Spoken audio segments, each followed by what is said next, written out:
Hello, traders. FX Pip Collector here. Today is Friday, August 29th, and this is my analysis for the US dollar Swiss, and we're on the 4-hour time frame.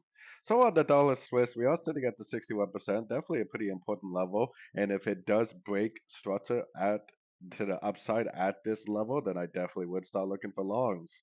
But for now, I am for sure still very short bias. Unless it breaks structure, I am definitely still recommending shorts because if this is the end of a pullback up here on the daily, then this potentially will continue to make lower lows, lower highs.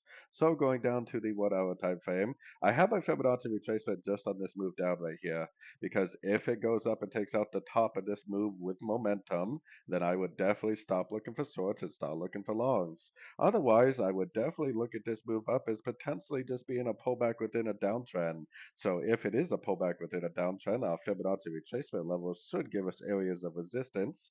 Hopefully we get like a three-wave recognizable pullback and a nice engulfing move to the downside.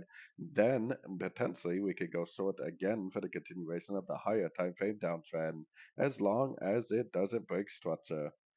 So anyways, don't forget to check out my website linked over here in the corner. And as always, thank you for watching and happy trading.